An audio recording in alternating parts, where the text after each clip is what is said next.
Welcome back, Healthy Club fans. We're excited to have you with us again. Let's dive into today's health tips and continue our journey towards a healthier lifestyle together. Do you wash your chicken before cooking? Here's why you might want to stop for your health. Many people wash chicken to remove blood or think it cleans bacteria off, but it can actually do more harm than good.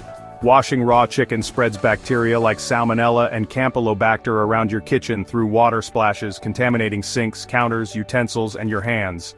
Do not wash chicken. Cooking it to 165 degrees Fahrenheit, or 75 degrees Celsius, kills harmful bacteria.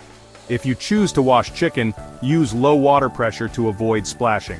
Immediately disinfect your sink, knives, and any surfaces or dishes that contact raw chicken. Freeze chicken without washing it in sealed bags.